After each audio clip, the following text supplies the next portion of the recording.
A U.S. official tells CBS News the Trump administration deported about 20 migrants from countries including Afghanistan and Iran today, sending them to the Central African Republic.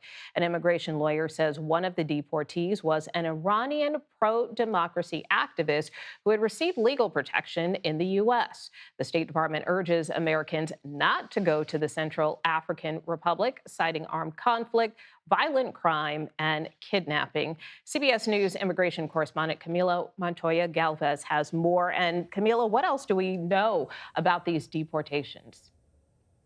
Well, Nicole, this is the latest front, if you will, in the Trump administration's unprecedented efforts to deport thousands of people to so-called third countries, meaning countries that are not their own. The administration has brokered agreements with several dozen nations across the globe, including in Africa and Latin America, so they can receive and accept people who are not their own citizens. We have seen the administration, for example, send hundreds of Venezuelans to El Salvador to be imprisoned at a notorious mega prison there. The administration has sent people to Eswatini in South Africa, also South Sudan and other African countries like Ghana, Cameroon, Equatorial Guinea, Rwanda, to name a few. And the administration says that it is doing this, Nicole, because many of these individuals may not have legal status in the U.S., but they do have protections from being sent back to their home countries because U.S. immigration judges have determined that they could face persecution if returned to their home countries. So in order to essentially bypass and circumvent that, the administration is then sending them to third countries. And the open question now is what happens to people from Afghanistan, people from Iran, people from Iraq, people from Armenia who are being sent to countries like the Central African Republic, as was the case this week. There is no clear guidance from either country, the U.S. or the Central African Republic, Nicole, on what will happen next to these deportees. In some cases, some of the third countries have sent the deportees back to their home countries, even though, again, some of them have said that they fled those countries because of violence and persecution.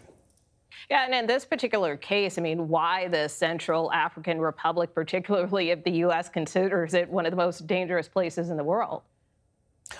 And just to underscore that point, I want to read you the travel advisory from the U.S. State Department for the Central African country. It says, do not travel to the Central African Republic for any reason.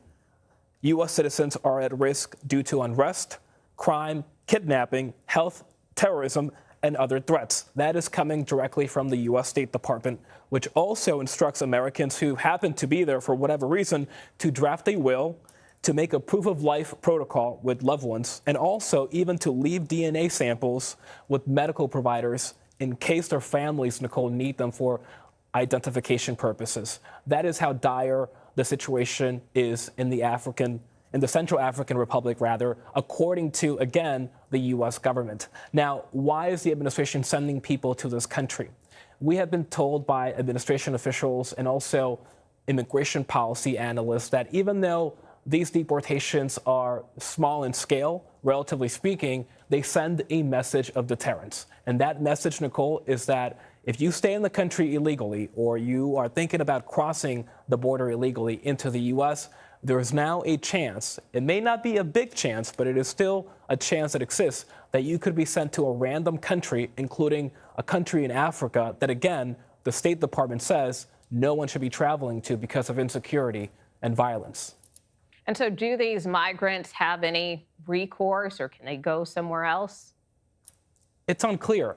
The Central African Republic has released no details at all about what it plans to do with the deportees that have just been sent there by the U.S. Neither has the Trump administration or U.S. officials. In some cases, African countries have housed deportees from the U.S. in hotels.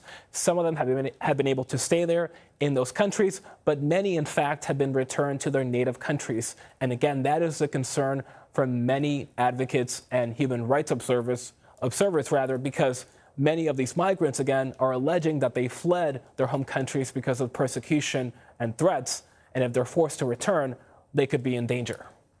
And then given this precedent that's being set, should we expect more deportations to countries that the U.S. has severe travel warnings for?